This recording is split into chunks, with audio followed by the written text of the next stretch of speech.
미국 이민 단속 반대 시위가 확산되는 가운데 한국 국적을 가진 5명도 검거됐대요. 물론 범죄 전과가 있는 사람이긴 하지만 이 사람들 추방되는 걸까요? 지금까지의 사례들을 종합해보면 추방 확률이 높긴 하지만 아직 단정할 수는 없어. 추방 절차를 밟게 되는데 이 과정에서 재판에서 다툴 수 있는 기회가 있긴 해.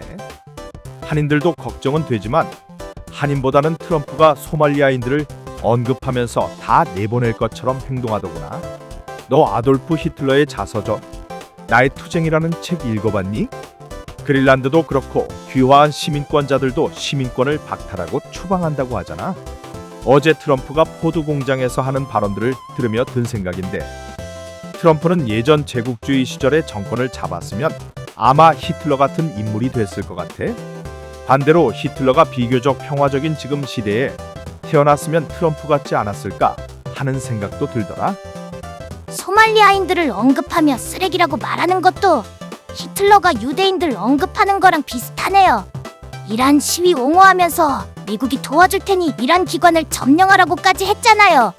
이런 거 보면 예전에 연방의회 난입사태 때 트럼프가 선동한 게 맞는 것 같긴 해요. 트럼프와 그 지지자들 성향이 굉장히 극우적인 것 같거든요.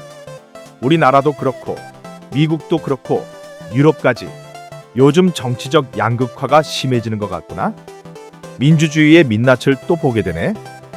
뉴스 보니까 요리 정부가 환율 때문에 수출 기업들 대상으로 외환 검사를 전방위적으로 한다고 또 소란스럽더라고요. 그만큼 정부가 다급하다는 메시지인 것 같아. 오히려 이런 메시지는 시장에 정부가 초조함을 드러내고 있는 것으로 보일 수도 있는데, 아무래도 내가 볼 때는 이번 단속은 정부가 자충수를 둔 게 아닌가 하는 생각이 들어. 내일 금통위가 열리는데 아마 동결을 할 것으로 예상되거든.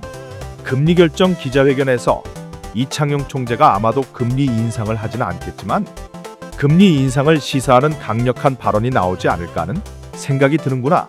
환율 방어를 위해 지금은 뭐라도 해야 하는 상황인데, 이 상황에서 금리 인하는 당연히 못하고 정부 부채나 내수 때문에 금리 인상도 어려운 상황으로 보이거든. 그러니까 구두 발언이라도 세게 해서 외환 투자 세력에게 겁이라도 주려고 할 것 같단 말이지. 그런데 내가 볼 때는 이것도 악수 같아 보여. 환율이 떨어질 때마다 투자자들은 기회라고 생각하게 될 것 같아. 기업을 압박하는 것도 그래요. 기업은 기업의 이익을 극대화하기 위해 노력해야 하잖아요. 상장사의 경우에는 이사들이 회사의 이익을 위해 최선을 다해야 한다고 알고 있거든요. 무슨 법으로도 있다고 들었는데. 이사 충실임이라고 상법에 명시되어 있는 조항이야. 만약에 권고라고는 하지만 정부가 말하면 압박감이 드는 건 사실이잖아요. 그 압박감에 달러를 원화로 바꾸게 되면 기회비용이 상실되는 거고, 그건 이사 충실의무 조항을 위반하는 꼴이 되는 게 아닐까요? 정권이 바뀌면 그걸 문제 삼을 수는 있겠지만 사실 위반 가능성은 낮을 거야.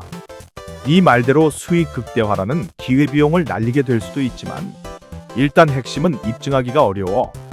위반 여부를 따지려면 아마 회사의 이익 분석 없이 정부의 지침만으로 의사결정을 한 것인지가 쟁점이 될 텐데, 그건 입증하기가 어렵거든.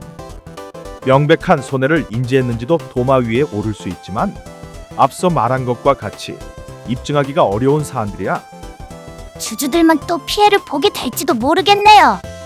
승소하긴 어렵겠지만 주주들도 주주의 이익을 훼손했다와 이사 충실의무 위반으로 손해배상 청구 소송을 할 수는 있어. 일단 소송 요건 자체는 성립이 가능할 것으로 보이니까. 작년 상법 개정으로 이사의 충실의무 대상이 회사에서 회사 및 주주로 확대됐잖아요. 이걸 생각하면 주주한테도 유리하지 않을까요? 안타깝지만 아마 쉽지 않을 거야. 주주의 이익에 반했다는 명확한 경우가 아니라면 인용되긴 어려울 것으로 보여. 지금 같은 환율 방어를 위해 정부가 총력을 기울이는 상황에서의 회사의 결정은 더더욱 그렇겠지. 뭐예요? 말만 주주를 위해 하는 거잖아요. 결국에는 정부가 우선이네요. 오늘 거래대금은 22조, 원달러 환율은 1,477원이다. 코스피는 연일 상승을 이어가며 4,723포인트에서 마감했다. 증시가 많이 올라서 그런가 요 며칠 또 외국인들의 매도세가 이어지는 분위기네. 장막판에는 조금 들어왔지만 큰 틀에서 외국인은 계속 팔고 있구나. 미장에서는 작년 12월부터 순환매가 도는 움직임이 있었지만 국장에서는 그런 움직임이 안 보여서 실망하고 있었는데 어제 오늘만 보고 판단하는 건 이른 감이 있지만 국장에서도 순환매 움직임이 보이는 것 같아 마음이 좀 놓인다. 일본도 조기 총선 기대감으로 요즘 증시가 좋아 보이고 말이지. 그래, 지수가 오를 때는 골고루 올라줘야 건강해 보이지. 항상 오르는 종목만 오르고 그동안 소외됐던 종목들도 오를 때가 된 것 같다. 제발 이 분위기가 계속 이어졌으면 좋겠네.